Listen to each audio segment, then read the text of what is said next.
मन और प्राण के बीच के संबंध क्या है, उसकी क्या व्याख्या की गई है। 28 नंबर में कहा गया है, मनः स्थैर्य स्थैर्ये स्थिरो वायु ततो बिंदु स्थिरो भवेत्। बिंदु स्थैर्यात् सदा सत्वं पिंड स्थैर्यं प्रजायते। यहाँ से भी सवाल निकलेगा, पहले इसका अर्थ देख लेते हैं। इसका अर्थ होता है कि मन की स्थिरता से वायु स्थिर होती है, ये हम सब लोग जानते हैं, क्योंकि पहले कई बार ये बात आ चुकी है कि मन स्थिर होगा तो वायु स्थिर, वायु स्थिर होगा तो मन स्थिर।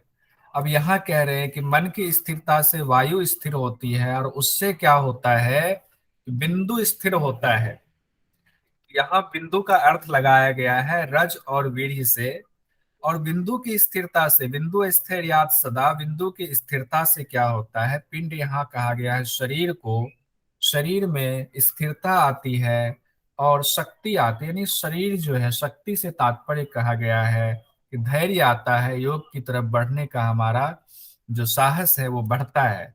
तो इसमें सवाल ये निकलता है कि मन की स्थिरता से वायु तो स्थिर होती है, उससे क्या होता है, यानी मन और प्राण जब स्थिर हो जाए तो क्या होगा, उससे बिंदु स्थिर होता है। मन और प्राण का संबंध है, तो कहा गया मन और प्राण, प्राण वायु, मन और प्राण जब स्थिर हो जाए, मन और प्राण जब स्थिर हो जाए तो क्या होगा, और क्या स्थिर होगा, बताइए बताइए। बिंदु बिंदु स्थिर। बिंदु स्थिर होगा, ये सवाल निकल सकता है यहाँ से। और बिंदु स्थिर हो रहा है तो क्या होता है, शरीर में शक्ति शक्ति आती है। शक्ति और स्थिरता आती है। ये दो चीजें कही गई हैं, ये सब चीजें ध्यान में रखने वाली हैं, याद करने वाली चीजें हैं। उसके बाद आगे कहा गया है, 28 के बाद इसमें सीधे 31 पे पहुंच गया, कोई बात नहीं, आज मैंने दूसरा पीडीएफ भी खोल कर रखा है। 29 नंबर में कहा गया है, इंद्रियाणांग मनोनाथो मनोनाथस्तु मारुतः, मारुतस्य लयो नाथः स लयो नादम आश्रितः। कहा गया है कि इंद्रियों का स्वामी मन है।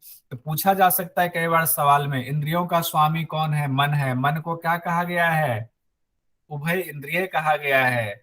उभय इंद्रिय क्यों कहा गया है, क्योंकि 5 ज्ञानेंद्रिया, 5 कर्मेंद्रिया और एक मन, उभयेंद्रियां है। हम लोगों ने योग शास्त्र में पढ़ा होगा, जो एमए के सारे स्टूडेंट हैं।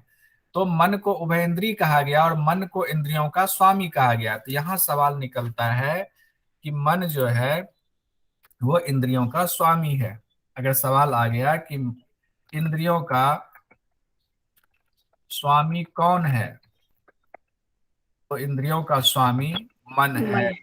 ये सवाल हम इसको बिल्कुल एग्जाम के पॉइंट ऑफ व्यू से समझ रहे हैं, और जहां जरूरत होगी वहां भावनात्मक अर्थ भी जरूर, जितना मुझे आता है उतना मैं बताऊंगा। अब आगे हम बढ़ते हैं, कहा गया है इंद्रियाणांग, अच्छा इसमें थे, इंद्रियाणांग मनोनाथो मनोनाथस्तु मारुतः।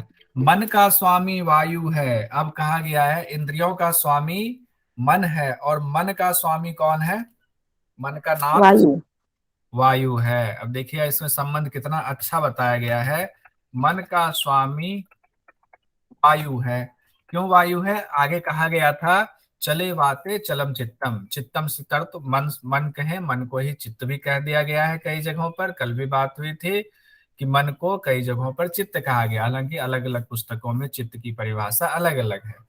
तो मन का स्वामी वायु है, तो वायु चलेगा तो मन भी चलेगा। अब आगे भी देख लेते हैं और क्या कहा गया और क्या संबंध बताया गया है, इसको अलग पॉइंट दे लेते हैं। उसके बाद कहते हैं मारुतस्य लयो नाथंग। अब यहाँ तीसरी लाइन में आ गया, अब देखिए लय पर, समाधि की तरफ हम बढ़ रहे हैं। कहा गया है कि वायु का स्वामी लय है। अब आए, इंद्रिय का स्वामी मन है, मन का स्वामी वायु है, और वायु का स्वामी लय है। अब वायु का स्वामी ये भी लिख ही लेते हैं, तीनों एक साथ याद रहेगा। वायु का स्वामी लय है, लय को भी अभी बताएंगे क्यों कहा गया वायु का स्वामी लय है, और इसका तात्पर्य क्या कहना चाह रहे हैं। और आगे कहा गया है कि स लयो नादम आश्रित है, और लय किस पर आश्रित है? लय किस पर आश्रित है? लय नाद नाद पर। आश्रित है। इसको लिख लेते हैं, फिर इसका अर्थ समझते हैं। लय नाद पर आश्रित है। अब इसमें कहने का तात्पर्य ये है कि प्राण वायु का विलय जो है वो मन में करना है। जब प्राण वायु का विलय मन में होगा तो उसके बाद क्या होगा, फिर मन नाद में मिल जाता है। ये प्रक्रिया है। जब नाद सुनने की बात आती, नाद हम कैसे सुनते, पूरी तरह हमारा ध्यान जब तक स्थिर ना हो, मन स्थिर ना हो, हम उसको पूरी तरह नाद में नहीं लगाएंगे तो हमें जो नाद से ध्वनि तो सबके आ ही रही है, सब कुछ हमारे शरीर में है ही पहले से, लेकिन उसको बस मन को, चित्त को स्थिर करते हुए, वायु को स्थिर करते हुए, इरा पिंगला को स्थिर करके जब सुषुम्ना में हम ले जाते हैं, जो सब कुछ हमारे पास है, बस उसको महसूस करने की बात है कि हम उस स्थिति तक पहुंचते हैं। मन इतना शांत और स्थिर हो जाता है कि वो नाद में मिल जाता है, तब हमें वो ध्वनि सुनाई देने लगती है। तो लय नाद पर आश्रित है। लय से, लय की स्थिति को अब कहते हैं कि लय का और तात्पर्य क्या है। मान लो कि हमारा सवाल हो सकता है नहीं समझ में आया, सिर्फ इतना तो याद करने की दृष्टि से समझ में आ गया कि इंद्रिय का स्वामी मन है, चलो मान लिया। मन का स्वामी वायु है, ये भी मान लिया। वायु का स्वामी लय है, ये भी मान लिया। और लय जो है नाद पर आश्रित है, चलो यहां तक तो मान लिया, टेक्निकली हम मान लिए। लेकिन कहते हैं कि लय का अर्थ क्या है, तो हम लोगों ने पहले पढ़ा था कि लय को समाधि कही गई है। लेकिन देखिए अब ये भावार्थ कैसे बदलता है, अगले ही सूत्र में कहते हैं, उसमें इसको स्पष्ट किया जाता है। और कुछ चीजें जो हम लोग सवाल करते हैं, उस सवाल के जो जवाब कई बार अलग अलग आते हैं, कई बार हमारे विचार अलग होते हैं, आपके विचार अलग होते हैं, किसी और के विचार अलग होंगे, उसकी व्याख्या यहाँ की गई है। कहते हैं सो अयमेव अस्तु मोक्षाख्यो माँ अस्तु वा अपि मतांतरे। मतांतरे पर ज्यादा ध्यान दीजिएगा, उसका अर्थ बता रहा हूं। मनः प्राण लये कश्चित आनंद संप्रवर्तते। कहते हैं कि एक मत, मतांतरे कहते हैं कि यहाँ मत में अंतर है। अब देखिए स्वामी स्वात्मा राम जी ने ये पुस्तक लिखी है। स्वामी स्वात्मा राम जी कहते हैं कि जो हमारे गुरु रहे हैं, उन्होंने, उनसे हमने ये सीखा है, और आदिनाथ ने, भगवान शिव ने ये ज्ञान दिया है। अब भगवान शिव ने ज्ञान दिया, वहां से आते आते हम लोगों तक वो चीजें हो सकता है कुछ उसमें गुप्त रह गई, कुछ विलीन हो गई, कुछ हमारे सामने उद्धृत है, तो उस पर अलग अलग विद्वानों ने अपने मत दे दिए। जो मत दिए कहते हैं उसमें मतांतर है, कोई कुछ कह रहे हैं, कोई उसमें अलग कह रहे हैं। क्या अलग कह रहे हैं वो बता रहे हैं। हम लोग कहाँ थे, नाद और लय की बात कर रहे थे। कहा गया एक मत में सो अयमेव अस्तु, कहते हैं एक मत में कहा गया है मोक्षाख्यो, यानी कि लय को मोक्ष कहा गया है। क्योंकि हम लोगों ने शुरुआत में पढ़ा था कि लय की स्थिति जब आ जाए तो क्या मानेंगे कि मोक्ष की स्थिति यानी समाधि की स्थिति। हम लोगों ने जो पढ़ा था कि समाधि के कई नाम है, तो यानी कि मोक्ष की स्थिति, समाधि की स्थिति आ गई। लेकिन ये एक मत है, ये ध्यान रखेंगे। तो फिर दूसरा मत क्या है, और सवाल आता है एक मत में तो लय को मोक्ष कह दिया, दूसरे मत में क्या, दूसरे मत में कहते हैं नहीं, लय जो है वो मोक्ष नहीं है, वो समाधि नहीं है। तो दूसरे मत वाले फिर उसको और स्पष्ट करते, कहते हैं लय तो समाधि नहीं है, लेकिन एक बात जो है वो हम आपसे सहमत हैं। दूसरा मत वाला पहले मत वाले को कहता है कि जब मन प्राण का लय होता है, जब मन जो है प्राण में एक मत हो जाता है, जिसको हमने लय की स्थिति कहा है, वो जब स्थिति आती है तो एक आनंद की अनुभूति होती है, कश्चित आनंद। एक ऐसे आनंद की अनुभूति होती है जिसको महसूस तो किया जा सकता है, लेकिन उसको वचन में, आप शब्दों से उसकी व्याख्या नहीं कर सकते हैं। जैसा कि अभी विजय सर भी कह रहे थे कि कुछ चीजें हम शब्दों से व्याख्या नहीं कर सकते हैं, क्योंकि हम भी कलयुग में उलझे हुए हैं। तो यहाँ पर तो साफ साफ कहा गया है कि इसमें कहा है कि मन की एक स्थिति ऐसी आती है जिसमें आनंद की अनुभूति है, लेकिन वो आनंद कैसा होता है उसकी व्याख्या वचनों से संभव ही नहीं है। तो इसको लिख लेते हैं कि यहाँ दो मत कहा गया है। तो सवाल की दृष्टि में या कहीं इंटरव्यू वगैरह की दृष्टि में लय के बारे में दो मत हैं। इसको अलग ही लिखते हैं बड़ा बड़ा, तो ठीक रहेगा। लय के बारे में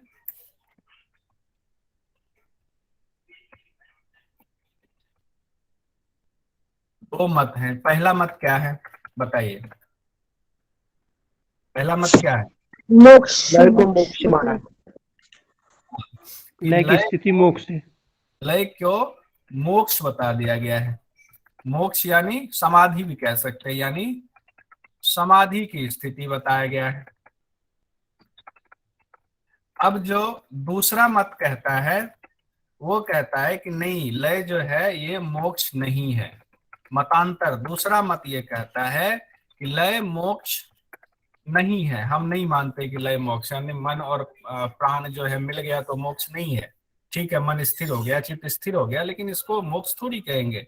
तो कहते हैं ठीक है, एक बात हम मान लेते हैं इसमें कि जब ये स्थिति आती है तो आनंद का अनुभव होता है,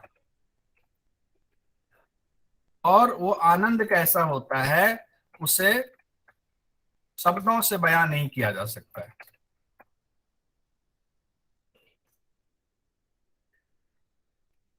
ठीक है, यहां तक कोई दिक्कत मुझे नहीं लगता है कि होगी। ये दो मत यहाँ आ गया। पहला मत में मोक्ष है, दूसरे मत में कहते हैं आनंद की अनुभूति होती है, लेकिन कैसे आनंद होता है वो जो महसूस कर रहा है वही बता सकता है। ये 30वां हो गया। 31वां अब देखते हैं। इसमें कहा गया है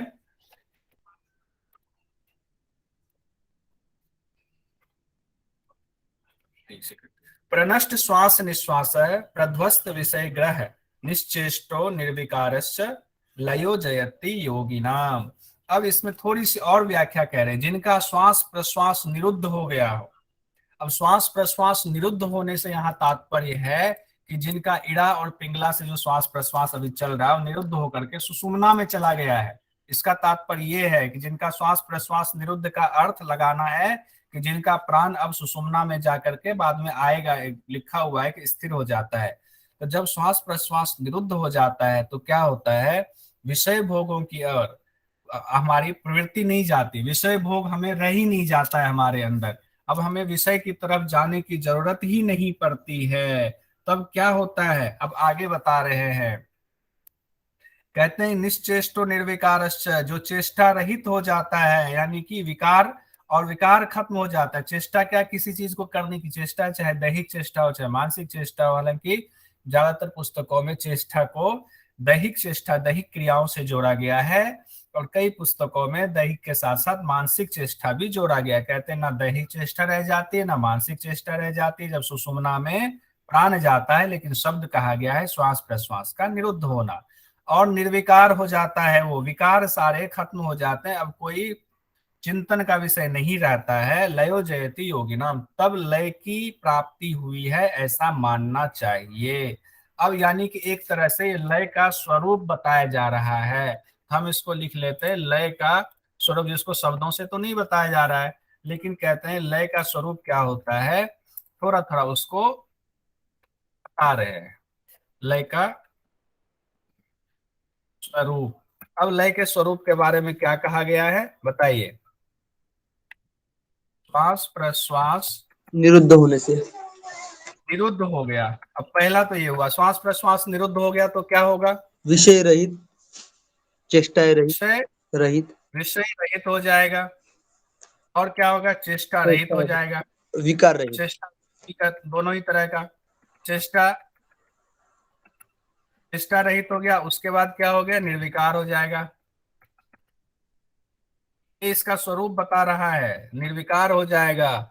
और इसको क्या माना गया है, ये मानना चाहिए कि लय की स्थिति में वो आ गया है। अगर ये आपकी स्थिति हो रही है कि श्वास प्रश्वास अब आपका इड़ा पिंगला से निरुद्ध हो गया है, आप विषय आपके लिए कोई मायने नहीं रखता है, मान सम्मान मायने नहीं रखता है, चेष्टा आप किसी चीज की कर नहीं रहे हैं, और आप निर्विकार हो गए हैं, तो मानना चाहिए कि लय की स्थिति आपकी आ गई है। ये अंदर महसूस कैसा कर रहे हैं अभी भी नहीं, अभी ये सिर्फ है कि ऐसा हुआ है तो माने की लय की स्थिति आ गई है। अब आगे भी लय के बारे में और बहुत बड़ी अच्छी अच्छी बातें बताई गई कि लोग किस तरह से भ्रमित करते हैं लय को लेकर के। अगला सूत्र कहते हैं 32, उच्छिन्न सर्व संकल्पो निःशेषाशेष चेष्टितः स्वावगम्यो लय को अपि जायते वाग गोचरः। कहते हैं जिनके सभी संकल्प नष्ट हो गए हैं, सभी चेष्टाएं स्थगित हो गई हैं, और ऐसा साधकों में लय की, ऐसे साधकों में जिनकी ये स्थिति हो गई है, स्वरूप जिनकी ऐसी हो गई है, उन साधकों में लय की उत्पत्ति होती है, जिसका अनुभव तो किया जा सकता है, को अपि जायते बाग गोचर, लेकिन उसका वर्णन नहीं किया जा सकता है। जिनको हुआ है वही उसको समझ सकते। एक चीज पहले भी कही गई है और आगे भी कही जा रही है, इसका अनुभव किया जा सकता है कि कैसा लग रहा है, लेकिन वर्णन संभव नहीं है। इतना विस्तार से बता रहे हैं क्योंकि ये समाधि का चैप्टर है और समाधि ही हमारा लक्ष्य है। आगे कहा गया समाधि नहीं तो जितने अभ्यास कर रहे हैं सब बेकार अभ्यास है, सब जो है निरर्थक। क्रिया कहा, क्या कहा गया था, क्रिया से जोड़ा गया था, क्या शब्द इस्तेमाल किया गया था कल, बताए कोई? क्रिया से जोड़ करके कहा गया था ना, सब लोग भूल गए। श्रम कारक है जो, श्रम कारक, हाँ श्रम कारक है। हाँ, बहुत सुंदर, श्रम कारक कहा गया था, सिर्फ श्रम कारक है अगर समाधि नहीं मिली तो। अगला सूत्र है यत्र दृष्टि लयः तत्र भूतः इंद्रिय सनातनी जीव भूतानाम सा शक्ति द्वे अलक्ष्ये लयंगते। अब लय के बारे में थोड़ी सी और व्याख्या की गई है। कहते हैं कि जहां मन एकाग्र है, या दृष्टि से अर्थात लगाया गया है, जहां दृष्टि यानी मन आपका एकाग्र है, वहीं पर आपका भूत और इंद्रियां भी लय हो जाती हैं, यानी सब एक रूप। भूत और इंद्रिय से तात्पर्य लगाया गया है जो पंच महाभूत है और एकादश इंद्रियां हैं मन सहित, वो सब एक साथ एक जगह पे लय हो जाते हैं, मतलब उनका निरोध हो जाता है।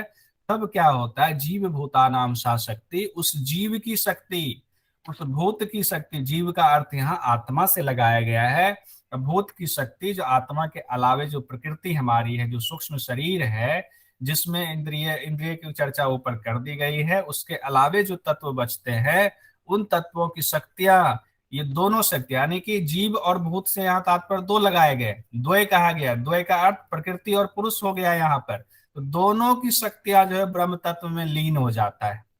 यही लय का लक्षण जो है ये बताया गया, ये लक्षण है, यानी जीव की शक्ति और भूत की शक्ति, यानी कि आत्मा और प्रकृति की शक्ति, यानी प्रकृति और पुरुष की शक्ति दोनों ब्रह्म तत्व में लीन हो जाती हैं।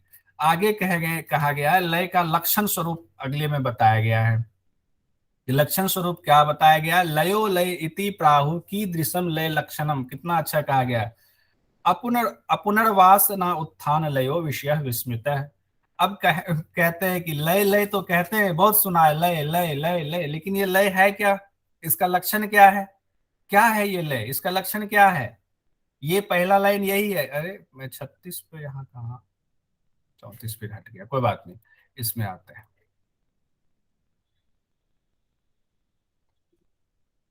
हाँ यहाँ पे है, लयो लय इति प्राहु की दृशंग लय लक्षणम। कहते हैं लय लय तो कहते हैं, लेकिन लय हम कैसे माने, क्या लक्षण है? हालांकि ऊपर एक लक्षण बताया, लेकिन आगे फिर कहते हैं, अपने ही सवाल करते हैं और अगली लाइन में फिर जवाब है। अपुनर्वास न उत्थान लयो विषय विस्मृति, कहते हैं उत्तर में ध्येयकार विषयों की विस्मृति ही लय है, विस्मृति ही लय है। जिन विषयों को हम सोचते रहते हैं ना, जैसे अगर हमने ध्यान में लगाकर हम बैठे कि ये है, जैसे कह रहे थे हाथी पे ध्यान लगा रहे हैं, किसी चीज या स्थूल विषय पर या सूक्ष्म विषय पर जब ध्यान लगा रहे हैं, कहते हैं अब उसकी भी विस्मृति हो जाती है। अब वो भी हमारे लिए कोई आलंबन का विषय नहीं रहता है, क्योंकि उस स्थिति में पहुंचने पर मन में वासना का उत्थान नहीं होता है। कहते हैं कि लय जब होता है, अब कोई वासना हमारी शेष नहीं रह जाती है, सब कुछ हमारा लय हो जाता है, विलीन हो जाता है, विस्मृत हो जाता है। यही लय का लक्ष्य है। अब अगले से सवाल आएगा, यहां तक तो उसी की व्याख्या थी इसलिए हमने उसमें सवाल नहीं निकाला, लेकिन 35 से सवाल निकलता है, बहुत अच्छा सवाल निकलता है। कहा गया वेद शास्त्र पुराणानि सामान्य गणिका एव एकैव सांभवी मुद्रा गुप्ता कुल वधुरिव।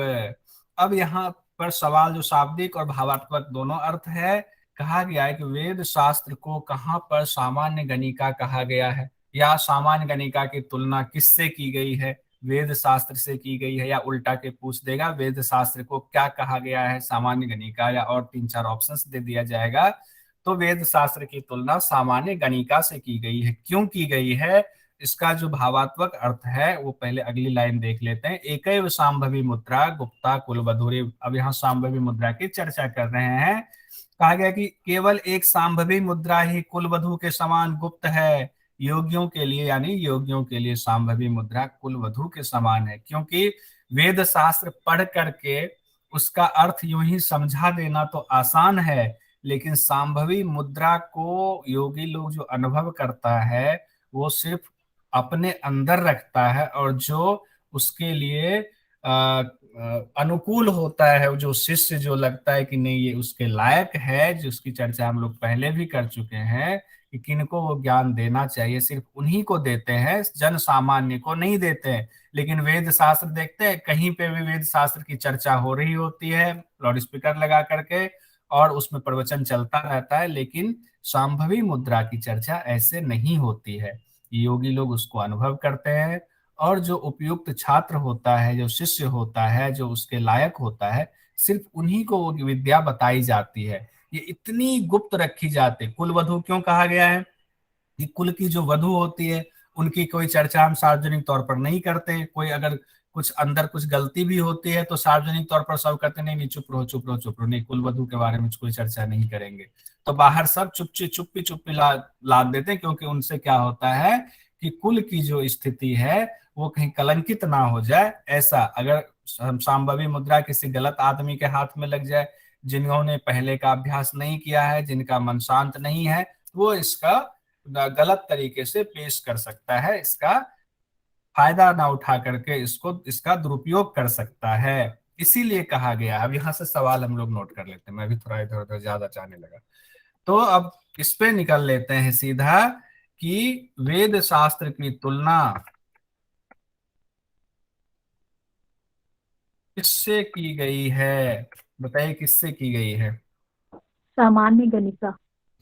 सामान्य गणिका से की गई है। और आगे क्या कहा गया है, कुलवधु किसे कहा गया है, सांभवी मुद्रा। सांभवी मुद्रा को। तो ये दो सवाल यहाँ से निकलते हैं। अब ध्यान रखेंगे, कई बार कंफ्यूज हो जाते हैं हम लोग और बहस भी करने लगते हैं कि छठ प्रदीपिका में कितनी मुद्रा की चर्चा है। तो मुद्रा और बंध जो हमारा विश्व वो अध्याय है, जो उपदेश है तृतीय उपदेश, उसमें सिर्फ 10 ही मुद्रा बताए गए हैं। लेकिन सांभवी मुद्रा को चतुर्थ में, यानी कि जब नादानुसंधान की चर्चा है तो वहां सांभवी मुद्रा की चर्चा की गई है। तो 11वां मुद्रा तो ऐसे ही हो गया, लेकिन जब उधर पूछा जाएगा तो 10वीं मुद्रा की चर्चा एग्जाम में हम करेंगे। यहां से दो सवाल हमारा निकल गया।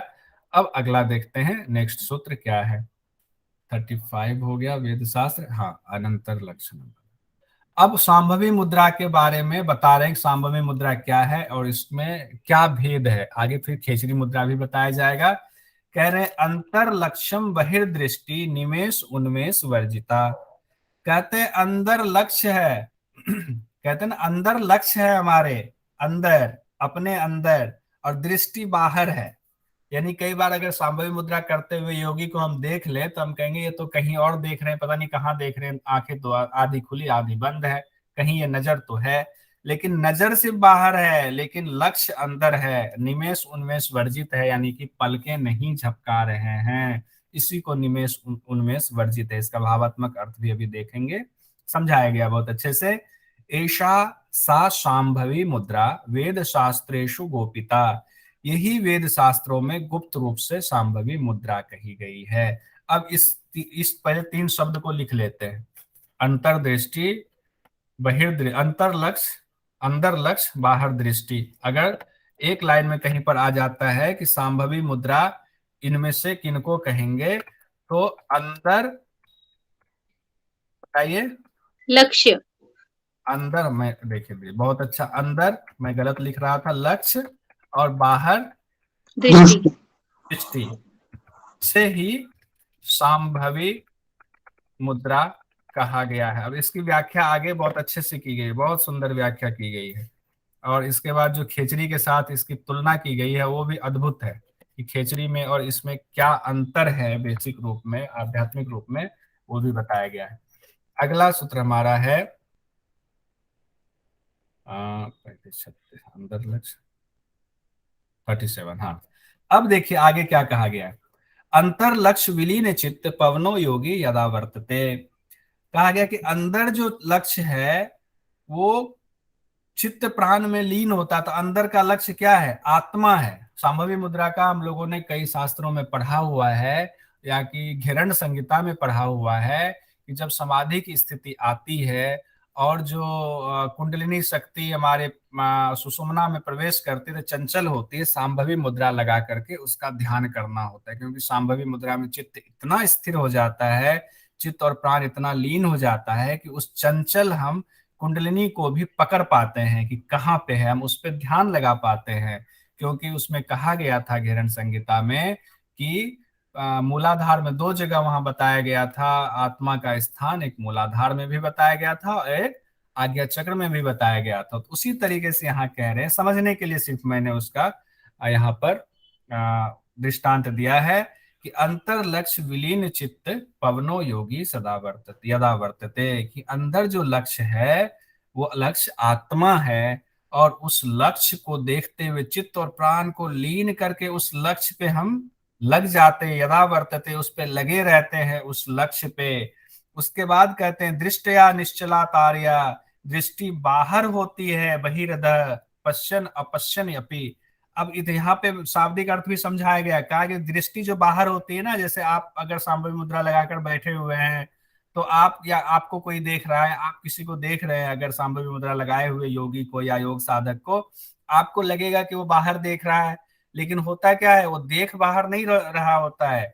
वहां पे हम हमारे मत भ्रम हो सकता है कि दृष्टि बाहर है, देखे, लेकिन कुछ देख नहीं रहा है। आंखें खुली हैं लेकिन कुछ देख ही नहीं रहा, आंख से कुछ दिख नहीं रहा। दिख कहाँ रहा है? मन और चित्त जो है वो प्राणलीन होकर के आत्मा में लगा हुआ है, अंतर्दृष्टि में लगा हुआ है। यानी कि ऐसी अवस्था जिसमें लगता तो है कि वो बाहर देख रहा है, लेकिन वो बाहर नहीं देख रहा होता है। इसी शब्द को लिखा गया है, इसको लिख लेते हैं। लगता है कि वो बाहर देख रहा है, लेकिन देख अंदर रहा होता है।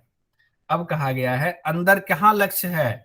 आत्मा को लक्ष्य बना। कई जगहों पर आत्मा की जगह पर कहा गया है कि आप अपने जो इष्ट देव हैं उनको लक्ष्य करके आप चीजों को देख रहे हो, आत्मा को लक्ष्य करके देख रहे हैं, लेकिन ऐसा लगता है कि बाहर देख रहे हैं, जबकि बाहर देख नहीं रहे होते हैं। वो सिर्फ भ्रम की स्थिति लग सकती है, देख अंदर रहे हैं और दृष्टि सिर्फ बाहर है।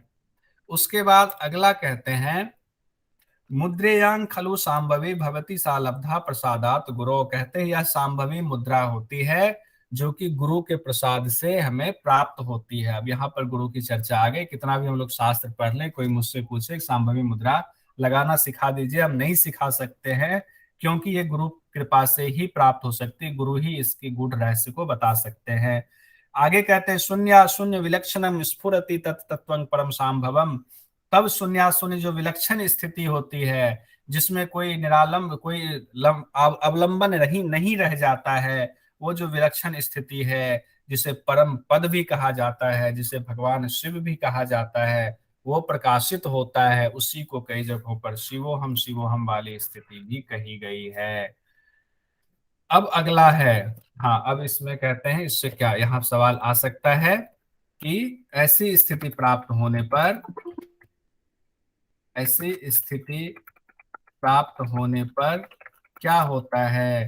तो परम पद की प्राप्ति होती है। ऐसी स्थिति से तात्पर्य है, ऐसी स्थिति से तात्पर्य है सांभवी मुद्रा। ऐसी स्थिति यानी सांभवी मुद्रा होने पर क्या होता है? परम पद की प्राप्ति होती है।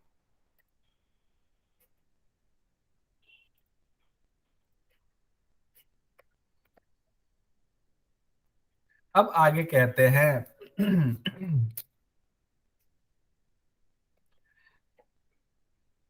अगला सूत्र है 40 नंबर का। अगला सूत्र कहते हैं केचित आगम जालेन केचित निगम संकुले। अब यहाँ और स्पष्ट किया गया है, केचित तर्केन मुह्यन्ति नैव जानन्ति तारकम। जैसे कि हम लोग कहीं जाते हैं योग आश्रम में, तो कई जिनको सिद्धियां नहीं मिली होती है वो भी योग गुरु कहते हैं कि हम आपको ये वाला अभ्यास करा देंगे, हम आपको सांभवी मुद्रा करा देंगे। सर अभी 37 सूत्र तो बच्चा है ना, 38 सॉरी। अरे हाँ हाँ, सीधे 40 पर कहाँ से पहुंच गए, ये पुस्तक में ना बड़ी गड़बड़ हो गया। ठीक, कोई बात नहीं, इसमें है, हमने एक दूसरा निकाल के रखा हुआ है। 37 हो गया ना, 38 पर आएंगे ना। ठीक ठीक है, थैंक यू। इसमें कहा गया है श्री सांभव्याश्च खेचरिया अवस्था धाम भेदतः भवेत चित्तलयानंद शून्य चित्त सुख रूपिणी। अब देखिए यहाँ श्री सांभवी मुद्रा को श्री से संबोधित किया गया, और एक जगह पर श्री का इस्तेमाल हुआ था, कहाँ पे हुआ था, किसके लिए? मयूरासन में। हाँ, मयूर आसन के लिए सांभविक श्री का इस्तेमाल हुआ था, और मुद्रा में किसके लिए इस्तेमाल हुआ है? अगर सवाल आ जाए कि ऐसे सवाल आ सकता है, श्री का इस्तेमाल किस मुद्रा के लिए किया गया है, तो मुद्रा तो हम लोगों ने 10 पढ़ा, उसमें है ही नहीं, तो यहाँ पर सांभवी मुद्रा के लिए, ठीक है, श्री का इस्तेमाल किया गया है, यानी कि इनको बहुत इज्जत दी गई है, इनको बहुत श्रद्धेय माना गया है, पूजनीय माना गया है। कहा गया श्री सांभव्यास खेचरिया अवस्था धाम भेद। अब कहा गया है खेचरी और सांभवी में अवस्था और धाम का भेद है। अवस्था क्या हुआ और धाम क्या हुआ? अवस्था कहा गया दशा, धाम कहा गया स्थान। तो स्थान और धाम का भेद है, और स्थान और धाम से क्या, अवस्था और धाम से क्या तात्पर्य है कि आप लोगों ने पढ़ा हुआ, अभी भी पढ़ा हुआ है, आगे हो सकता है इसमें आए कि सांभवी मुद्रा में हमारी दृष्टि कहाँ होती है? बाहर। बताएंगे?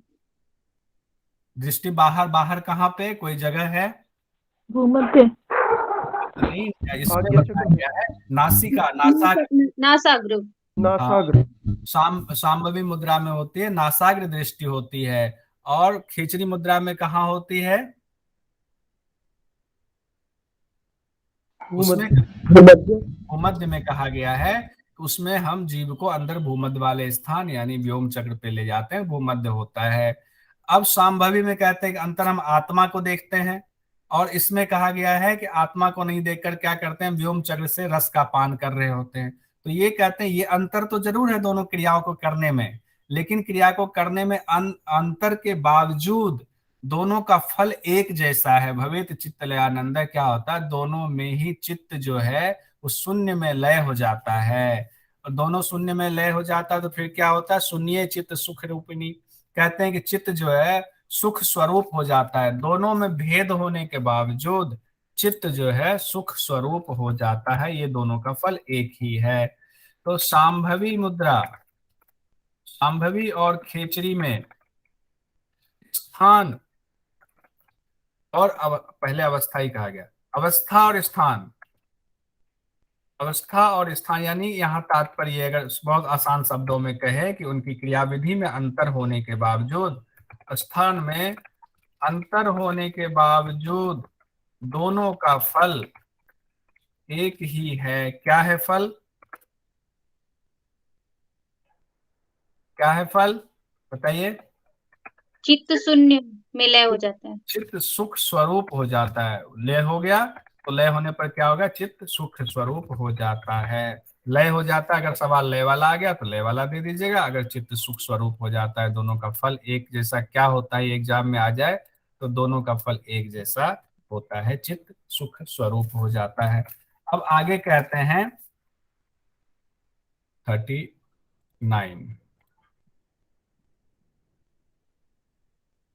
में कहते हैं उन्मनी अवस्था, यहाँ पर अब बताया गया है उन्मनी अवस्था क्या है। कहते हैं तारे ज्योतिषी संयोज्य किंचित उन्मनेत भ्रुवो पूर्व योग मनोयुंजन उन्मनीकार का क्षणात्। कहते हैं कि दृष्टि अंतर ज्योति में लगा करके, अंतर ज्योति दृष्टि का मतलब सांभवी मुद्रा में जो मन को कहाँ लगाया हुआ, अंतर ज्योति में, उसको आत्मा से इसका अर्थ लगाया गया है कि दृष्टि सांभवी मुद्रा में आत्मा पर हम जब लगाते हैं, भ्रिकुटी थोड़ा ऊपर उठा करके, यानी कहते हैं कि आधी आंखें बंद रहती है, ऐसे आंखें थोड़ा सा ऊपर उठा कर रखते हैं सांभवी मुद्रा में। कई जगह फोटो में अगर देखी होंगी तो यहीं से पढ़ करके लोग आंखें ऐसे ऊपर उठा करके बैठ जाते हैं। तो भ्रिकुटी थोड़ा ऊपर उठा करके पूर्व योगम मनोयुंजन, मन को ध्येय में लगा दे। ध्येय हमारा क्या है, आत्मा हमारा ध्येय है। वहां जब हम लगा देते हैं और उसमें पूरी तरह से हम लीन हो जाते हैं तो वही उन्मनी अवस्था, उसी को समाधि कहा गया है। पूर्व योगम का अर्थ है पूर्व में जो विधि बताई गई है सांभवी मुद्रा की, जो अभी हम लोगों ने पढ़ा कि मन हमारा अंदर है, दृष्टि बाहर है। उस तरीके से जब हम उसमें विलीन हो जाते हैं, रम जाते हैं, तो वही उन्मनी अवस्था है। तो उन्मनी अवस्था को थोड़ा सा जब एक बार लिख लेंगे तो और स्पष्ट हो जाएगा। उन्मनी अवस्था, अब आप लोग बताइए उन्मनी अवस्था, तो याद हो जाएगा। हम लोग सब मिल करके इसको ऐसे पढ़ ले कि हमें बड़ा कठिन है, ये आसान नहीं है, लेकिन समझना इतना भी एग्जाम की दृष्टि से मुश्किल नहीं होगा। उन्मनी अवस्था में क्या करना है? सर, हम्म। उन्मनी अवस्था को अगर कोई समझना में दिक्कत हो रही हो तो हाँ, हम इससे भी मतलब कंपेयर कर सकते हैं कि जैसे कई छोटे बच्चे होते हैं ना, आधी आंखें खोल के सोते हैं कि उनको भान नहीं रहता है कि भाई उनकी आंखें खुली हैं या बंद है, वो सोई हुई अवस्था में रहते हैं। या कई लोगों की बहुत मोटी आंखें होती है तो उनकी आंखें थोड़ी हाँ, खुली नहीं रहती बच्चों है। वाला तो बहुत अच्छा कह रही है। ऐसा होता है कि बच्चों को लगता हाँ है देख हाँ। करके ना जैसे कि वो बेसिकली वो सोया रहता है, लेकिन कई बार हम्म। भ्रम हो जाता है कि आंखें तो आधी खुली हुई है, ये हाँ सो रहा हाँ है कि जाग रहा है। तो देखते हैं, अरे हाँ अरे हाँ। अरे, नहीं देखते, नहीं ये इसमें कोई जो है अभी भाव प्रकट नहीं हो रहा है, तो इसका मतलब कि ये सोया हुआ है। तो वो तो खैर उसके सिर्फ जो है बुद्ध बाहरी, व्यक्ति में भी होता है सर, किसमें? व्यक्ति में भी होता है, आवाज बुजुर्ग आपकी बुजुर्ग। क्लियर नहीं है। तो उसमें बाह्य, बुजुर्गों में भी होता है, हाँ। तो बाह्य अवस्था से तो ऐसा लगता है, लेकिन बेसिकली वो सिर्फ दिखने में ऐसा लगता है, अंदर की स्थिति कुछ और होती है। तो इसमें क्या कहा गया है तो कि कोई लक्ष्य, सर कोई सोच रहा है तब भी होता है। हाँ सोच रहा है, किसी चीज पर अवलंबन कर रहे होते हैं तब होता है, लेकिन उन्मनी अवस्था में कहेंगे कि जैसे लक्ष्य, शिव जी ध्यान लगाते हैं। हाँ, लक्ष्य आत्मा पर लगते हैं, ज्योति पर रखते हैं। हाँ, ज्योति शब्द का इस्तेमाल किया गया है। लक्ष्य हमारा ज्योति पर है, और बताइए। भ्रिकुटी को ऊपर उठाते हैं। हाँ, त्रिकुटी ऊपर उठा लेते हैं। तो ऐसी स्थिति बता रहे, ऐसी स्थिति बन जाती, भ्रिकुटी ऊपर उठा लेते हैं। और जो पहले सर बताया दृष्टि गया है कि आत्मा में जी, दृष्टि बाहर दृष्टि बाहर। हाँ, और दृष्टि बाहर रहते हैं और हम एक ध्येय में बिल्कुल लगे रहते हैं। जब रम जाते हैं तो क्या होता है, वहां पर उन्मनी अवस्था उत्पन्न होती है, यानी समाधि की स्थिति आती है। ठीक है, यही उन्मनी अवस्था के बारे में कहा गया। तो उन्मनी अवस्था जोड़ करके यहाँ सवाल हो सकता है कि ये दे दे कि उन्मनी अवस्था की चर्चा किस मुद्रा के साथ जोड़कर की गई है। तो हम लोग क्या कहेंगे, शांभवी। चर्चा किस मुद्रा से जोड़कर की गई है? तो सांभवी मुद्रा से, क्योंकि हमें एग्जाम की दृष्टि से भी इसको निकालना है, कहाँ से क्या सवाल कहाँ से घुमा करके निकाल सकता है, उस पर ज्यादा हमारी नजर रखनी है। यहाँ ये सवाल निकल सकता है। अब आगे कहते हैं, अगला है 40, ठीक, अब 40 पे आएंगे। 35, हाँ, 40 में कहा है, केचित आगम जालेन केचित निगम संकुले केचित तर्केन मुह्यंती नैव जानन्ति तारकम। अब यहाँ पे थोड़ा सा इन्होंने उन योगियों पर तंज कसा है जो योगी जिनकी सिद्धि नहीं हुई है, लेकिन वो अपने आप को ऐसा लोक में दिखाते हैं कि हमें तो बड़ी सिद्धि मिल गई है और हम आपको सांभवी मुद्रा करा देंगे या आपको समाधि तक पहुंचा देंगे, उन पे थोड़ा सा यहाँ तंज कसा गया है। क्या तंज कसा गया है? कोई आगम के जाल में, कोई निगम के जाल में फंस जाता है या फंसा देता है अपने शिष्यों को। तो आगम और निगम से यहाँ तात्पर्य कहा गया है कि जैसे कि कोई कह देगा कि हाँ वेद शास्त्र उन्होंने पढ़ा है, जैसे हम लोग पढ़ रहे हैं और हमें ये वाला ज्ञान तो हो ही गया कि सांभवी मुद्रा कैसी होती है, थोड़ा बहुत तो हो ही गया है जितना शास्त्र में लिखा है। और इसी को थोड़ा सा और अंदर किसी ने इसकी और व्याख्या जान ली और वो गुरु बैठ गए आश्रम खोल करके, वहां शिष्य आए तो उनको कहा नहीं नहीं ऐसे ध्यान लगाओ, इस ध्यान को लगाने से जो है तुम्हें बड़ी अच्छी स्थिति, समाधि की स्थिति प्राप्त होगी, इतनी सिद्धियां मिल जाएंगी। आपको तो सिद्धियां मिली नहीं है और आप उनको कह रहे हो। तो ऐसे जाल में जब शिष्यों को फंसाया जाता है, उसी को आगम के जाल में कहते हैं, उसी को निगम के जाल में कहते हैं। शास्त्रोक्त वेद में जो उन्होंने पढ़ लिया, शास्त्र में पढ़ लिया, उसके हिसाब से वो अपने शिष्यों को भ्रमित करते हैं, जबकि उनको खुद की सिद्धि नहीं मिली होती है। आगे कहते हैं केचित तर्केन मुह्यंति नैव जानन्ति तारकम। तर्क वितर्क में पढ़ते हैं कि शास्त्र में ये कहा गया, शास्त्र में वो कहा गया, ऐसे अभ्यास करते रहो, ये तर्क वितर्क करते रहते हैं और उसी में विमुग्ध रहते हैं कि हम जो जान रहे हैं वही है, अनुभव उन्होंने किया नहीं है। लेकिन कहते हैं नैव जानन्ति तारकम, कहते हैं कि ऐसे लोग जो है मुक्तिदायक जो ये उन्मनी कला है इसको कभी जान नहीं पाते हैं। इसीलिए इससे पहले 2-3-4 श्लोक पहले कहा गया है इसको अनुभव किया जा सकता है और सिर्फ इसको अनुभव किया जा सकता है, शब्दों में व्याख्या करना इसकी बड़ा मुश्किल है। इसीलिए जब भी हम लोग ऐसी चीजें सीखें तो सिद्धि जो इनको रूप में मिली हुई है उन्हीं से सीखें। बार बार कहा गया है गुरुमुख से ही सीखें, गुरु की कृपा से ही हमें ये प्राप्त हो सकता है। आगे कहते हैं 41वां श्लोक है कि इससे क्या बन हो रहा है। अर्ध उन्मिलित लोचना, जिनके आधे नेत्र खुले हुए हो। जैसे अभी लेखा जी बता रहे थे कि छोटा बच्चा है, सो रहा होता है, लगता है आधी आंखें उनकी खुली हुई है, तो बच्चा तो ऐसे ही देव का स्वरूप माना जाता है। कहते हैं कि अर्ध उन्मिलित लोचना है, आंखें आधी खुली हुई हो, नेत्र आधे खुले हुए हो। स्थिर मना, नासाग्र नासाग्र दत्त इक्षण है। कहते हैं कि दृष्टि नासाग्र हो, चित्त स्थिर हो। स्थिर मना, यहाँ स्थिर मन या मन स्थिर कह दे या चित्त स्थिर कर दे, मन को बार बार यहाँ चित्त से जोड़ा गया है कि चित्त स्थिर हो, दृष्टि नासाग्र हो। तो ये सवाल आता है कई बार कि सांभवी मुद्रा में हमारी दृष्टि नासाग्र होती है, भूमध्य पे होती है, या 2-3 और उसमें ऑप्शन दे देगा, तो हमारी दृष्टि नासाग्र होती है, ये ध्यान रखेंगे। तो स्थिर मन हो, नासाग्र दृष्टि हो, चंद्र अर्का अपि लीनताम उपनयन निस्पंद भावेन यह। कहते हैं कि ऐसे में जिसने इरा और पिंगला, यहाँ चंद्र कहा गया है, चंद्र और अपि लीनता उपनयन निसंदेह भावेन यह का अर्थ कहा गया, इरा और पिंगला से प्राण को निरोध कर लिया हो, यानी कि सुषुम्ना में प्राण प्रवाहित होने लगा हो, उसे भाव में लीन कर लिया हो, यानी कि प्राण को भी लीन कर लिया है। तब कहते हैं ऐसा योगी तत्वं परम एति वस्तु परम वाच्यम की अत्र अधिकम। चौथा लाइन, तीसरा भी छोड़ रहा हूं।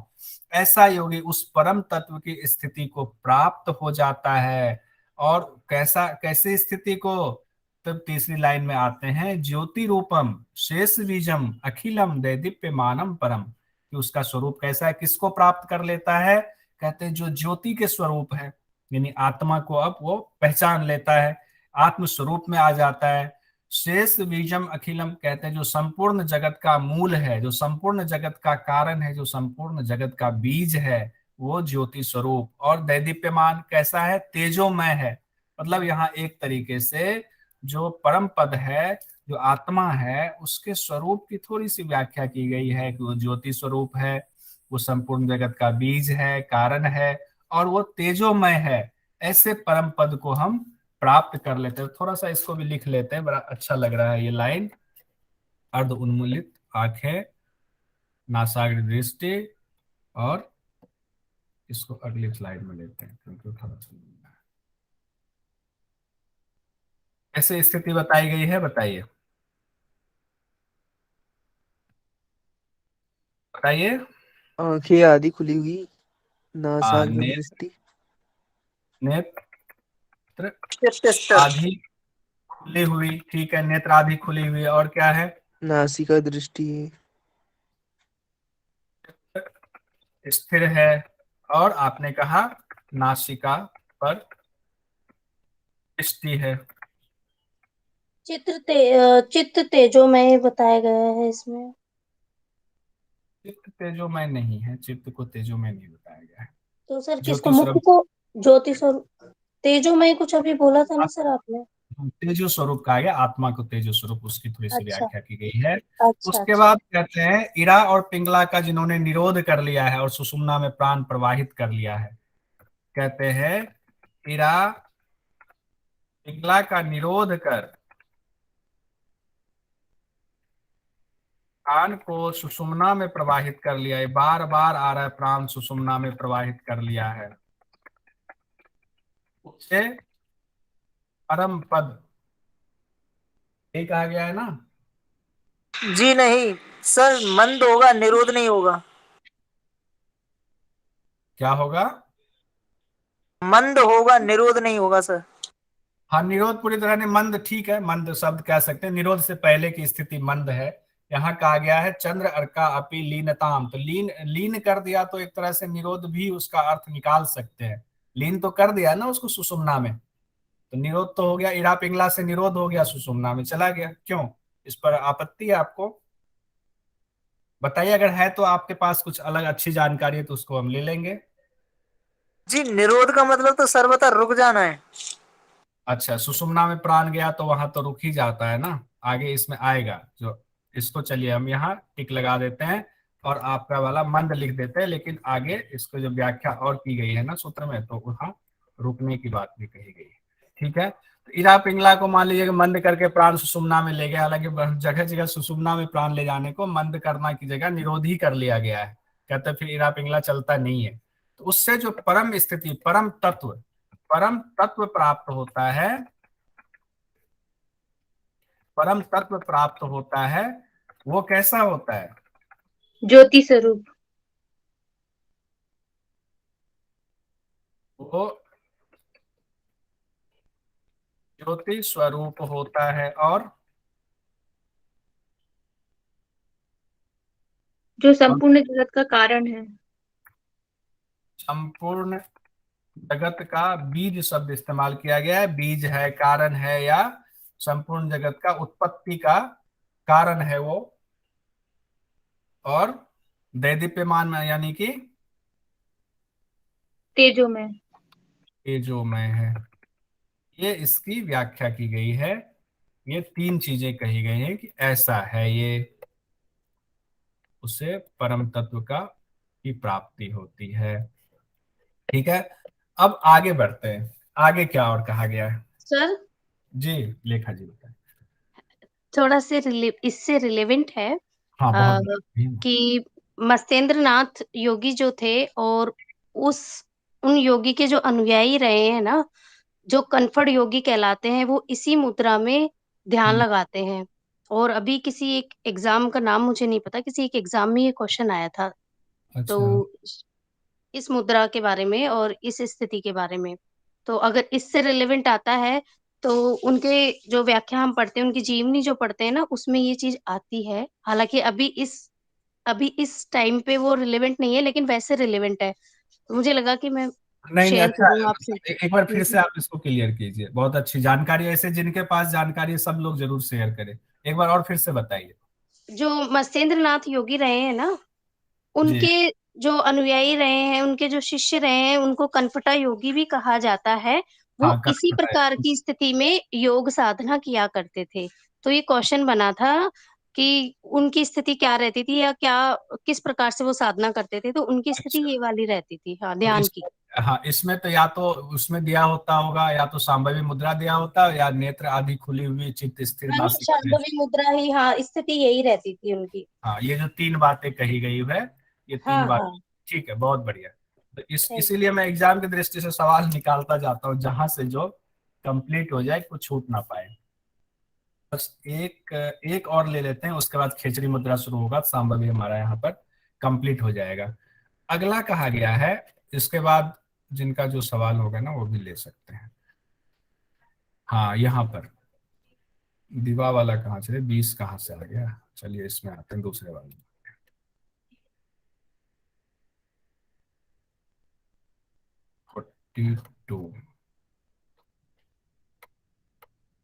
42 में कहा गया है, दिवा न पूजयेत लिंगम रात्रो चैव न पूजयेत, सर्वदा पूजयेत लिंगम दिवा रात्रि निरोधतः।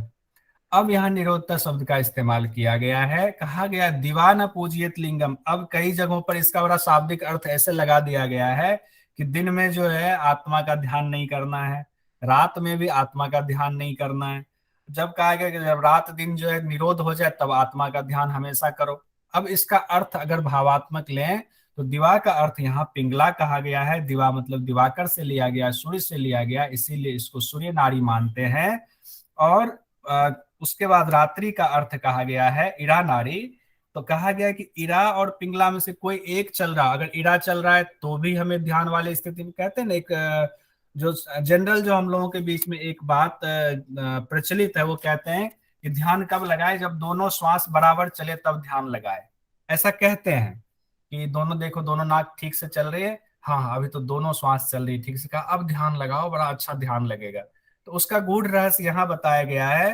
कहते हैं कि जब सिर्फ इरा चल रहा हो या सिर्फ पिंगला चल रहा हो तब ध्यान नहीं लगाना चाहिए, तब आत्मा का चिंतन नहीं हो पाता है ठीक से, क्योंकि एक ही स्थिति हमारी उस समय कंट्रोल, एक स्थिति तो कंट्रोल में होती है और एक स्थिति अनकंट्रोल्ड होती है, या इसको अनकंट्रोल कंट्रोल की जगह पे हम कह सकते हैं कि दूसरा कोई शब्द आप लोगों के दिमाग में आ रहा हो तो बताएं।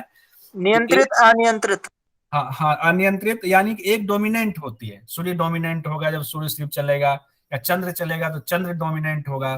तो कहते हैं उस स्थिति में आत्मा का चिंतन नहीं होता है अच्छे से। तब कब होता है? तो कहते हैं दिवा रात्रि निरोधतः। अब जितेंद्र जी यहाँ पर दिवा रात्रि निरोधतः शब्द आ गया है कि यानी कि इरा और पिंगला को जब निरोध करके सुषुम्ना में हम ले जाते हैं प्राण को, तब कहते हैं तब सर्वदा पूजियत लिंगत, कहते हैं तब वो स्थिति ऐसी आ जाती है कि तब कहीं पर किसी भी वक्त, यानी कि हमेशा आप आत्मचिंतन आराम से कर सकते हैं। यानी जब सुषुम्ना में प्राण प्रवाहित होती है तब ध्यान हमारा बहुत अच्छा लगता है। राजेश सर कुछ कहना चाह रहे हैं? तो शब्द आप ढूंढ रहे थे, प्रभावी शायद आएगा वहां। एक प्रभावशाली होती, प्रभावी होती है। हाँ हाँ, प्रभावी का, ठीक ठीक से सही कह रहे, प्रभावी। कि प्रभावी, जब एक प्रभावित तो ज्यादा हो रहता है और दूसरा जो है कम प्रभावित रहता है, तो कहते हैं कि ऐसी स्थिति में हमें ध्यान करना चाहिए आत्मा का। तो यहाँ से भी सवाल ले लेते हैं ये अंतिम में, क्योंकि फिर आगे खेचरी मुद्रा का चर्चा शुरू होगी। अच्छा, खेचरी मुद्रा तो हम लोगों ने पहले पढ़ा हुआ है, उसकी चर्चा नहीं है। खेचरी मुद्रा की सिद्धि की स्थिति क्या होती है उसकी चर्चा की गई है। तो हम लोग कहते हैं जब, देखिए एग्जाम में अगर दिवा और रात्रि आ जाए ना, तो एग्जाम की दृष्टि से हम लोग पढ़ रहे हैं, अगर कहे कि जब दिवा वाली स्थिति है या रात्रि वाली स्थिति तब आत्मचिंतन करना चाहिए, तो लिख देंगे नहीं। लेकिन शाब्दिक अर्थ हम लोग सब समझ रहे हैं कि जब सिर्फ इरा चल रही हो, इरा चलायमान हो, या फिर सिर्फ पिंगला चलायमान हो,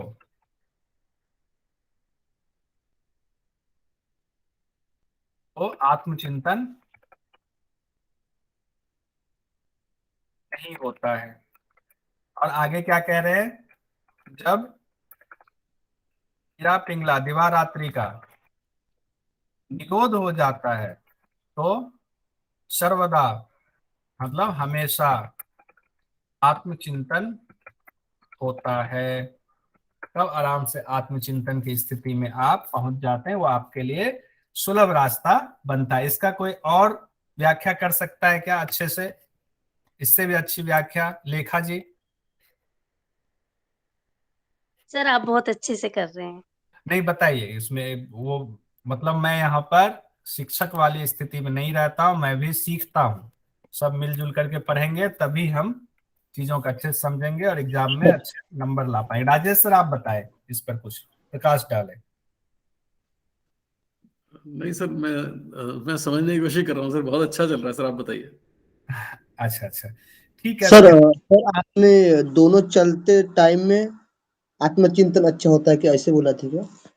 हाँ, इसमें कहा गया है कि ऐसी स्थिति में जब सिर्फ सूर्य जो है डोमिनेंट हो, या सिर्फ चंद्रमा डोमिनेंट हो, कोई एक ही चल रहा होता है ना, कई बार 1 घंटा एक चलता है, 1 घंटा दूसरा चलता है, 1 घंटा आपका राइट चल रहा होता है नोस्ट्रल, 1 घंटा लेफ्ट नोस्ट्रल चल रहा होता है। जनरली सामान्य आदमी का ऐसा चलता है सामान्यतः, विशेष परिस्थिति में नहीं, क्योंकि मूड चेंज होगा तो वो नाड़ी भी चेंज हो जाता है, इड़ा पिंगला भी बदल जाता है। सामान्य स्थिति की बात कर रहा हूँ।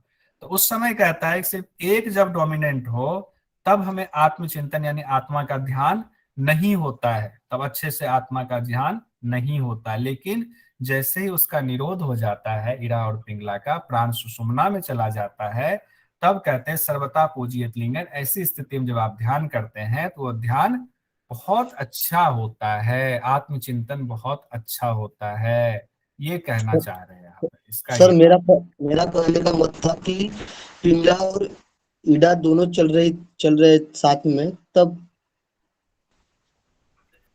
ये यहाँ पर नहीं कहा है, ये आपने अच्छा सवाल पूछा। जनरली हम लोग ऐसा कहते हैं, बाहर ऐसी चर्चा होती है, जब इरा पुंगला दोनों समान रूप से चल रहा हो तो ध्यान में बैठ जाओ। लेकिन ये तो हम लोगों की स्थिति के लिए है, लेकिन यहाँ साफ साफ लिखा गया है दिवारात्रो निरोधतः, ये शब्द संस्कृत का इस्तेमाल किया गया है। तो दिवारात्रो निरोधतः का तात्पर्य ही है तो दिवा सर इसमें तो सुषुम्ना में चला जाएगा ना, फिर प्राण तो हाँ, निरोध करने के बाद। निरोधता में तो जब निरोध होगा तो स्थिति तो सुषुम्ना में चली जाती है, साफ साफ लिखा हुआ है। तो यहाँ तो कोई संशय ही नहीं है। जैसे कि इससे पहले जितेंद्र जी कह रहे थे कि हाँ वहां संशय हो सकता है, वहां भी मैं जोर नहीं दूंगा कि मंद गति कह सकते हैं, मैंने निरोध बोला था। लेकिन यहाँ तो साफ साफ शब्द में ही निरोधता कह रहे हैं, तो यहाँ तो निरोध ही कहेंगे, जोर देकर कहेंगे। सर इरा मंद पिंगला का बोलेगा तो मंद बोले तो कम हो जाएगा, सिर्फ कम हाँ होगा। कम हो जाएगा, मतलब निरोध से पहले की स्थिति एक मायने हाँ में कह सकते हैं। जी सर जी। ये होता है, एक तो सिद्धि की स्थिति होती है, बिल्कुल सिद्ध हो गया, एक सिद्धि के रास्ते पर है वो स्थिति होती है। जैसे खेचरी में, अब जब अगले सूत्र से खेचरी पढ़ेंगे ना, तो खेचरी में अब बताएगा सिद्धि के लक्षण कि सिद्धि स्थिति कब माने। इससे पहले तो हम लोगों ने था कि जिह्वा से हम लोग सोमरस का पान कर रहे हैं, पूरे शरीर में सोमरस भर लिया हुआ है, तो हम लोगों ने कहा कि नहीं नहीं हमें ये सिद्धियां मिल गई, ये हो जाएगा ये हो जाएगा। लेकिन आगे, अब आगे बता रहे तो पता चलेगा अरे ये चीज तो छूट ही गया था खेचरी मुद्रा में। तो आगे हम लोग कल पढ़ेंगे खेचरी मुद्रा। अभी हम लोगों ने सांभवी मुद्रा को अच्छे से पढ़ा, इसमें जो भी शब्द आएगा, जो भी एग्जाम की दृष्टि से, उसको हम लोग छोड़ेंगे नहीं, सब हम लोग कर लेंगे। अगर इसमें से भी आया इड़ा पिंगला का निरोध हो जाता है तभी आत्मचिंतन करना चाहिए, यानी कि आत्मा का ध्यान करना चाहिए, तब आत्मा का ध्यान अच्छे से होता है, ये भी कर लेंगे।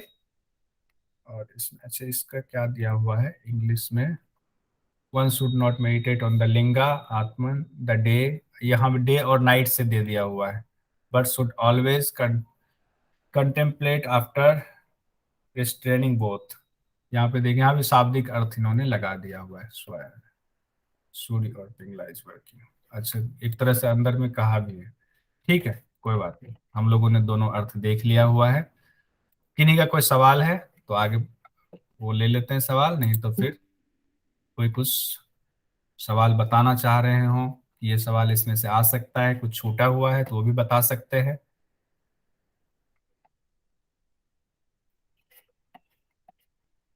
बताए, कोई सवाल इसमें से छूटा हुआ है कोई, जो आना चाहिए था, तो सब लोग सहयोग करें, तभी हम लोग सहयोग से ही आगे बढ़ेंगे, तो एग्जाम में अच्छे नंबर ला पाएंगे। अर्चिता जी, लेखा जी, जितेंद्र जी, चंदन जी, बताए, पुंडिक जी।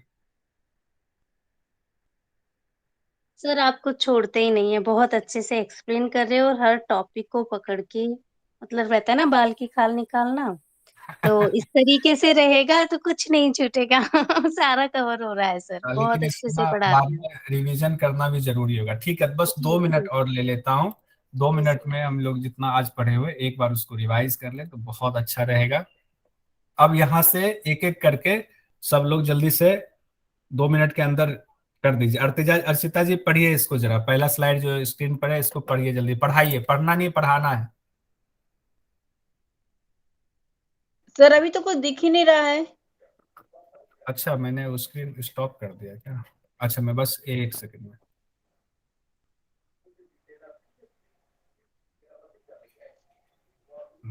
कहाँ गया?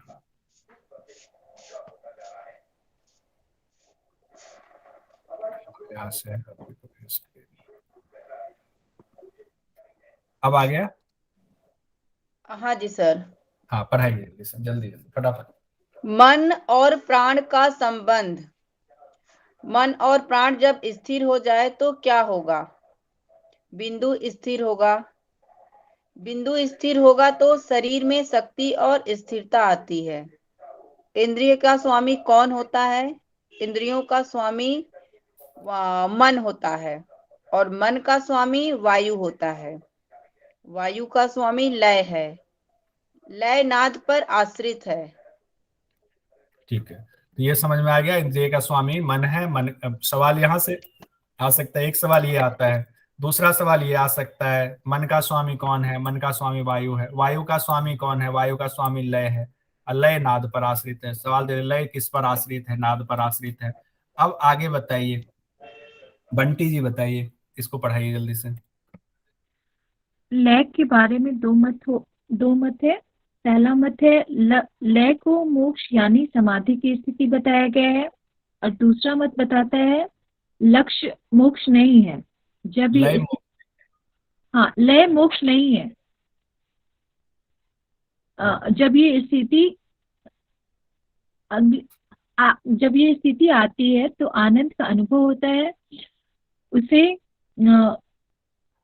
सर मेरा थोड़ा मोबाइल डिस्प्ले ये ऐसे नहीं ठीक से हो पा शब्दों से बयां नहीं किया जा सकता, सिर्फ अनुभव किया जा सकता है। जी। ठीक है, चंदन जी। लय का स्वरूप श्वास प्रश्वास निरुद्ध हो गया है, विषय रहित चेष्टा रहित निर्विकार हो जाएगा, जिसका अनुभव किया जा सकता है लेकिन वर्णन संभव नहीं है। वेद शास्त्रों की तुलना किससे की गई है? सामान्य गणिका से की गई है। कुलवधु किसे कहा गया है? समवायु मुद्रा को कुलवधु कहा गया है। आनंद अंदर लक्ष्य बाहर दृष्टि, इसे ही संभावी मुद्रा कहा गया है। आत्मा को लक्ष्य करके देख रहे लेकिन ऐसा लगता है कि बाहर देख रहे हैं। ऐसी स्थिति संभावी होने पर क्या होता है? परमपद की प्राप्ति होती है। ठीक है, जितेंद्र जी। सर ये एक इस बच्चे ने संभावी बोला है सर, ये संभावी नहीं शांभवी है, इसको ध्यान रखें सर प्लीज। हाँ सांभवी, सांभवी है वो, संभावी सांभवी ही बोलेंगे। ठीक है ठीक है चंदन सर। जी। जितेंद्र जी। और श्री का इस्तेमाल किस मुद्रा के लिए किया गया है? सांभवी मुद्रा के लिए किया गया है। सांभवी और खेचरी अवस्था में और खेचरी में अवस्था और स्थान में अंतर होने के बावजूद दोनों का फल एक ही है, चित्त सुख स्वरूप हो जाता है। उन्मनी अवस्था लक्ष्य आत्मा अर्थात ज्योति पर है और भ्रकुटी ऊपर उठाते हैं और रम जाते हैं, वहां पर उन्मनी अवस्था उत्पन्न होती है, समाधि की स्थिति आती है। उन्मनी अवस्था की चर्चा किस मुद्रा से जोड़कर की गई है? सांभवी मुद्रा से की गई है। पुंडीक जी।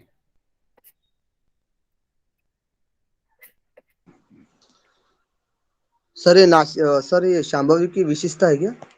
हाँ बताइए, विशेषता जो अंतिम में पढ़ा था हम लोग। शांभवी मुद्रा में नेत्र आदि खुली रहनी चाहिए, चित्त स्थिर रहना चाहिए, नासिका पर दृष्टि होनी चाहिए, ईडा पिंगला का निरोध कर प्राण सुषुम्ना में लगाना चाहिए, प्रवाहित होता है, उसे परम तत्व प्राप्त होता है। ज्योति स्वरूप वो कैसा होता है? ज्योति स्वरूप होता है परम पद, संपूर्ण जगत का बीज तेजोमय है। जब सिर पर ईडा चलायमान हो या फिर सिर्फ बस रुकिएगा, अब आगे शारदा जी। जब सिर्फ ईड़ा चलायमान हो या फिर सिर्फ पिंगला चलायमान हो तो आत्मचिंतन नहीं होता, लेकिन जब ईड़ा और पिंगला का निरोध हो जाता है तो हमेशा आत्मचिंतन होता है। तो हमेशा सर्वदा कहा गया है। यहाँ तक हम लोगों ने आज पढ़ लिया हुआ है। अब मुझे लगता है कि अब इससे ज्यादा आज नहीं करेंगे, बहुत ज्यादा समय हो जाता है। अब एक आदमी शांति पाठ करा देंगे।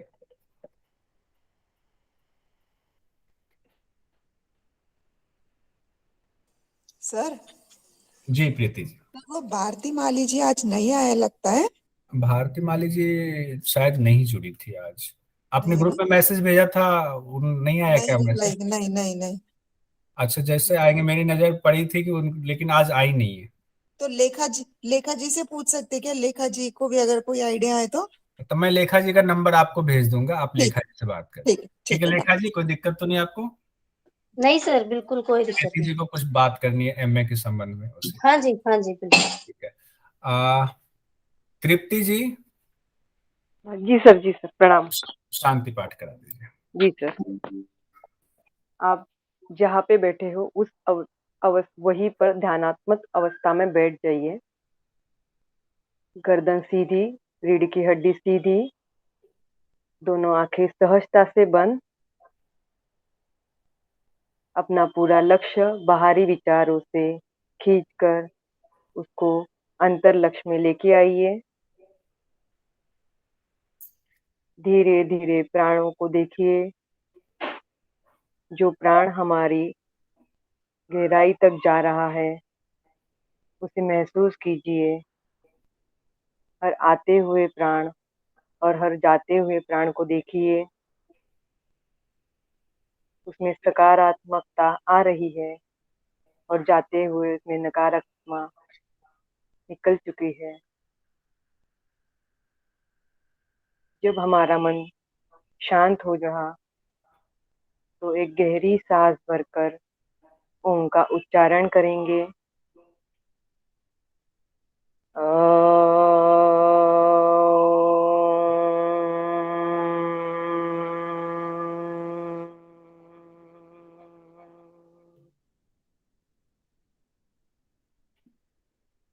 दोनों हाथों को अनाहत चक्र पे लगाइए, जोड़ लीजिए। प्रार्थना करेंगे शांति मंत्र। असतो मा सद्गमय, तमसो मा ज्योतिर्गमय, मृत्योर्मा अमृतं गमय। ओम शांति शांति शांति। हमारे अधिदैवी और तीनों का नाश हो रहा है। दोनों हाथों का अच्छी तरह घर्षण करेंगे। उस निर्माण हुई ऊष्मा को चेहरे पे लगाएंगे और उसी में अपनी आंखें खोलेंगे, बंद करेंगे और धरती माता को प्रणाम करके, गुरुजनों को प्रणाम, सभी को प्रणाम।